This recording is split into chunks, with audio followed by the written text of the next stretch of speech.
Shalom. Puji nama Tuhan, Bapak Ibu sidang jemaat Tuhan yang dikasih dalam Tuhan Yesus Kristus. Kita bersyukur hari ini Bapak Ibu. Kita percaya kalau kita ada sebagaimana kita ada, semua karena anugerah Tuhan, semua karena kebaikan Tuhan. Ada sukacita? Amin. Saya percaya ketika saya katakan, saya bertanya ada sukacita, setiap kita biarlah menjawab dengan kalimat amin. Dengan kata amin. Artinya, kita percaya bahwa segala sesuatu yang terjadi dalam kehidupan kita, semua membawa kebaikan, dan apapun yang terjadi, kita akan menjadi orang-orang yang terus bersuka cita di dalam Tuhan. Meskipun saya tahu bahwa kondisi saat ini sedang sangat tidak bersahabat, kondisi saat ini sangat sedang membuat kita khawatir, membuat kita cemas, namun percayalah Bapak Ibu, berjalan bersama dengan Tuhan membawa kita kepada suatu kemenangan dan membawa kita untuk terus bersuka cita di dalam Tuhan. Satu kebenaran firman Tuhan yang akan kita pelajari bersama pada pagi hari ini terambil di dalam surat Paulus kepada jemaat Tuhan di Roma, pasalnya yang ke-8, ayatnya yang ke-28 sampai dengan ayatnya yang ke-30. Kita akan baca bersama-sama Bapak Ibu. Saya akan pimpin kita untuk membaca bagian ini, Roma 8 ayat 28 sampai 30. Kita baca sama-sama Bapak Ibu ya. 1, 2, 3. Kita tahu sekarang bahwa Allah turut bekerja dalam segala sesuatu untuk mendatangkan kebaikan bagi mereka yang mengasihi Dia, yaitu bagi mereka yang terpanggil sesuai dengan rencana Allah. Ayat 29. Sebab semua orang yang dipilihnya dari semula, mereka juga ditentukannya dari semula untuk menjadi serupa dengan gambaran anaknya, supaya ia, anaknya itu, menjadi yang sulung di antara banyak saudara. Dan mereka yang ditentukannya dari semula, mereka itu juga dipanggilnya, dan mereka yang dipanggilnya, mereka itu juga dibenarkannya. Dan mereka yang dibenarkannya, mereka itu juga dimuliakannya. Puji nama Tuhan. Bapak Ibu yang dikasih dalam Tuhan Yesus Kristus, sebelum kita belajar sama-sama akan kebenaran firman Tuhan ini lebih dalam lagi, kita akan berdoa dan minta hikmat Tuhan untuk memimpin kita di dalam pembelajaran firman Tuhan pada sore ini. Mari kita berdoa. Saya akan pimpin kita dalam doa. Kita berdoa. Bapa, dalam nama Yesus Kristus kami bersyukur untuk hari ini. Tuhan baik bagi setiap kami. Kami bersyukur, kami bersuka cita selalu di dalam Tuhan. Saat ini kami akan belajar akan kebenaran firman Tuhan. Pimpin kami Tuhan untuk mengerti, menjadi pendengar, bahkan mengerti setiap kebenaran ini dalam hidup kami. Melakukan semuanya dalam hidup kami hari lepas hari.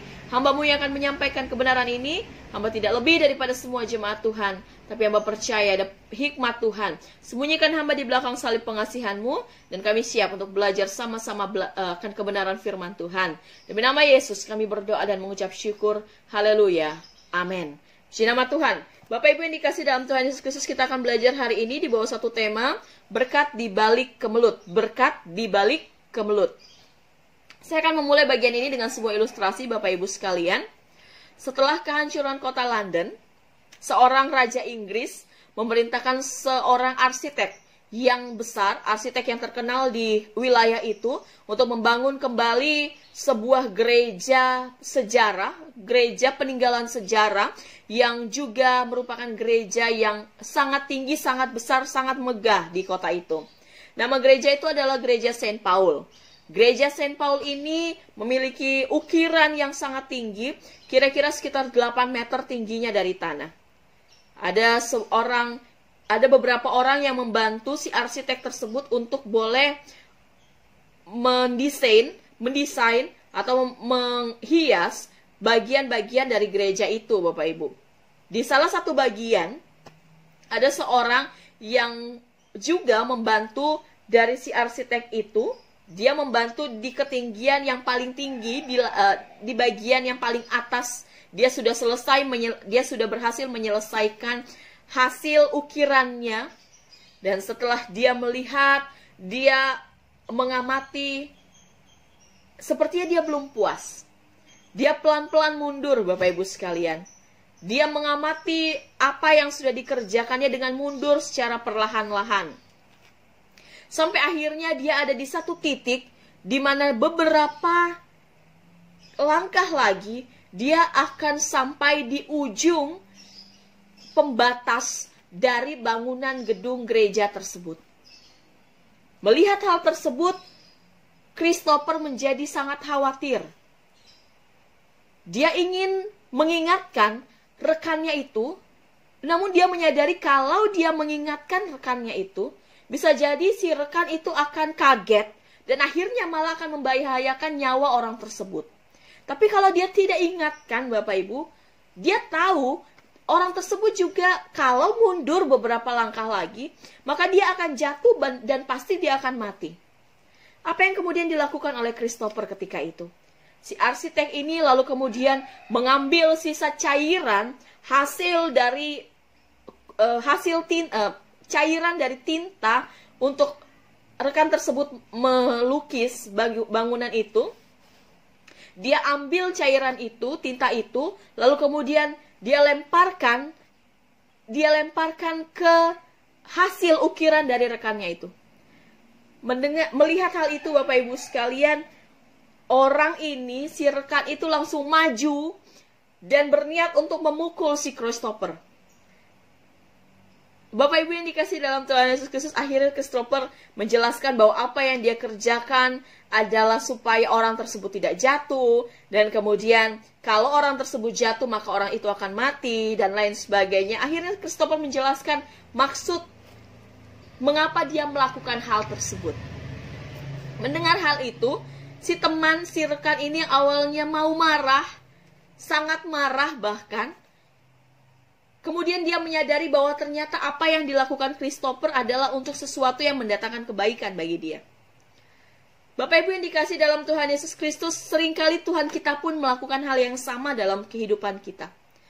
Kadang ia merusak gambaran apa yang kita idam-idamkan, apa yang kita cita-citakan, apa yang kita miliki dalam kehidupan kita. Seringkali Allah mengambil apa yang kita cintai mungkin, atau mengizinkan hal-hal yang buruk, hal-hal yang sulit terjadi di dalam kehidupan kita. Namun kita percaya Bapak Ibu sekalian, semuanya mendatangkan kebaikan bagi setiap kita yang mengasihi Tuhan. Semua mendatangkan kebaikan bagi kehidupan orang-orang percaya yang mau terus hidup di bawah pimpinan dan campur tangan Tuhan. Seringkali cara Tuhan melawan logika kita memang. Seringkali cara Tuhan memang melawan pikiran kita sebagai manusia. Kita mau dalam kehidupan kita berjalan mulus-mulus saja, tanpa adanya rintangan, tanpa adanya satu hal yang buruk dalam hidup kita, Bapak Ibu sekalian. Tetapi justru cara itulah yang dipakai oleh Tuhan, adalah cara terbaik yang dipakai oleh Tuhan untuk mendatangkan kebaikan bagi setiap kita. Bapak Ibu yang dikasih dalam Tuhan kita Yesus Kristus, Allah punya rencana yang luar biasa bagi setiap kita untuk mendatangkan kebaikan. Dalam hal ini, kalau kita melihat dalam Roma pasalnya yang ke-8 ayatnya yang ke-18, di situ Paulus menjelaskan, sebab aku yakin bahwa penderitaan zaman sekarang ini tidak dapat dibandingkan dengan kemuliaan yang akan dinyatakan kepadaku. Wow. Kita melihat hal yang luar biasa di sini, Bapak Ibu. Walaupun mungkin di dalam dunia ini Paulus katakan penuh dengan penderitaan, namun kita sedang berjalan untuk mencapai suatu kebahagiaan, suatu sukacita yang besar. Sukacita itu adalah kemuliaan yang akan dinyatakan kepada kita ketika kita duduk bersama-sama dengan Allah Bapa dalam kerajaan surga. Bapak Ibu yang dikasih dalam Tuhan Yesus Kristus, ini yang menjadi pengharapan kita bersama. Bahwa walaupun di dalam dunia ini penuh dengan hal-hal yang luar biasa, namun pengharapan kita adalah suatu saat kita akan memperoleh suatu hal yang luar biasa di dalam Tuhan. Pengharapan kita adalah apapun yang terjadi dalam kehidupan kita, semua mendatangkan kebaikan bagi setiap kita yang mengasihi Tuhan. Bapak Ibu yang dikasih dalam Tuhan Yesus Kristus, Paulus menyadari, dan bagian ini diberitakan bagi setiap kita. Allah mengontrol kehidupan anak-anaknya. Allah mengontrol kehidupan kita untuk mendatangkan kebaikan. Mungkin di dalam pikiran kita, kebaikan yang dimaksud adalah segala sesuatu yang dipandang dengan jasmani. Mungkin bebas dari penyakit, mungkin punya uang cukup, atau lain sebagainya. Namun Bapak Ibu yang dikasih dalam Tuhan Yesus Kristus, bagian ini menjelaskan bagi setiap kita. Paulus mengungkapkan, kebaikan yang dimaksud adalah yang pertama, kemuliaan yang akan dinyatakan kepada kita. Yang kedua, kedewasaan iman di dalam Kristus Yesus. Bapak Ibu, bagaimana cara Allah mendatangkan kebaikan bagi setiap kemelut orang percaya? Kita akan belajar bersama-sama di bawah satu pertanyaan ini. Bagaimana cara Allah mendatangkan kebaikan bagi setiap kemelut orang percaya? Bapak Ibu yang dikasih dalam Tuhan Yesus Kristus, Allah turut bekerja dalam segala sesuatu untuk mendatangkan kebaikan bagi setiap kita yang mengasihi Dia. Cara pertama, Allah bekerja mendatangkan kebaikan, yaitu dengan Allah bekerja secara utuh dalam setiap kemelut hidup orang-orang yang mengasihi Tuhan. Allah bekerja secara utuh dalam setiap kemelut hidup orang-orang yang mengasihi Tuhan. Bapak Ibu, sidang jemaat Tuhan yang dikasih dalam Tuhan Yesus Kristus, sekali lagi, Allah turut bekerja mendatangkan kebaikan bagi setiap kita yang mengasihi Tuhan. Peristiwa kehidupan kita pasti tidak terlepas dari rencana Tuhan. Dan Bapak Ibu, secara sadar atau tidak sadar, setiap peristiwa, momen-momen dalam kehidupan kita itu tidak akan pernah terlepas. Setiap bagiannya itu memiliki korelasi, memiliki relasi satu demi satu.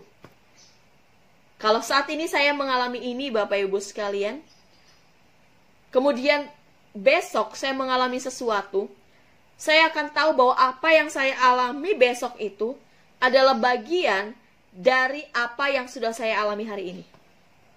Jelas ya, bahwa sama-sama kita menyadari bahwa seluruh bagian kita, seluruh kehidupan kita merupakan bagian demi bagian yang satu dengan yang lain tidak dapat dipisahkan. Namun Bapak Ibu sekalian, kita menyadari juga bahwa semuanya akan berjalan serasi. Semuanya sedang berjalan dengan sangat baik, saling jalin menjalin untuk membentuk suatu keserupaan kita dengan Kristus. Ibarat seorang pelukis yang mencampur berbagai warna yang kemudian menghasilkan lukisan yang indah. Inilah sebenarnya gambaran kehidupan kita. Segala yang diizinkan dan direncanakan oleh Allah untuk kehidupan kita itu merupakan seluruh hal untuk mencapai satu tujuan yang bijaksana. Semuanya membawa kita kepada satu kebaikan sekali lagi. Dan tidak sedikit pun Allah meninggalkan kita. Dan tidak pernah sekalipun Allah tidak campur tangan di dalam kehidupan kita. Ayat 26 sampai dengan ayatnya yang ke-27. Di situ mengatakan bahwa ayat 28,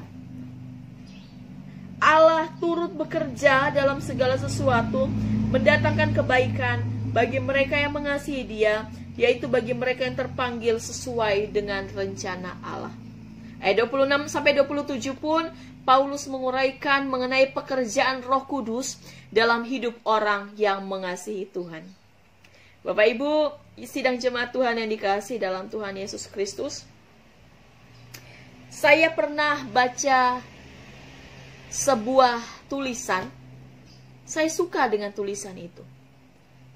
Di situ dia memulai dengan sebuah kalimat seperti ini.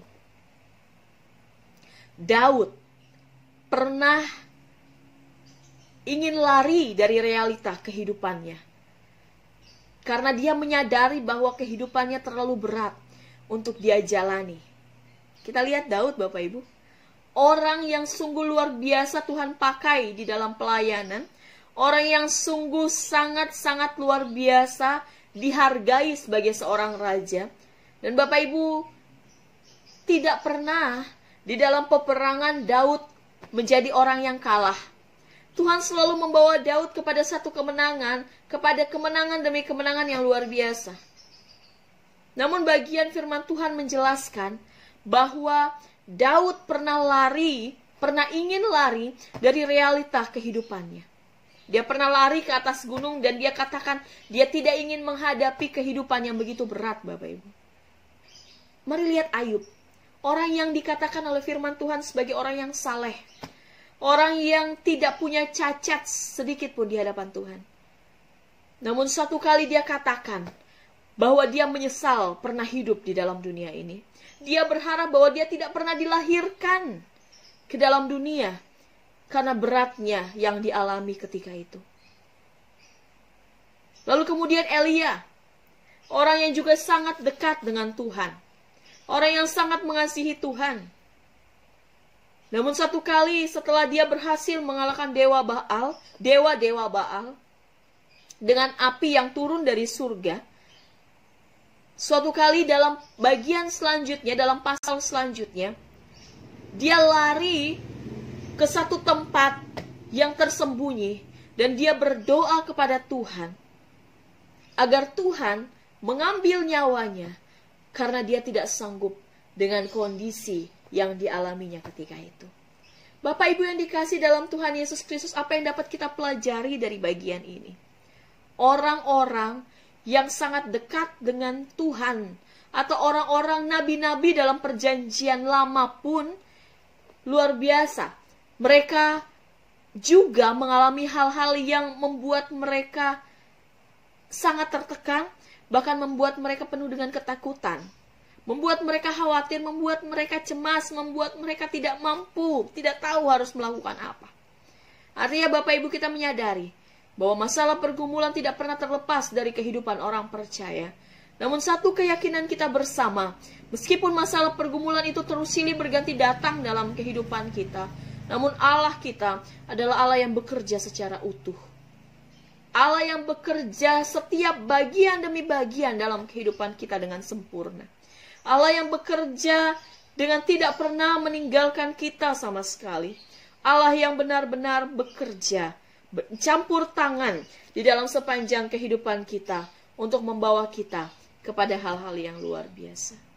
Bapak Ibu yang dikasih dalam Tuhan Yesus, sekali lagi, poin pertama yang bisa kita pelajari pada bagian ini, Allah bekerja dengan utuh.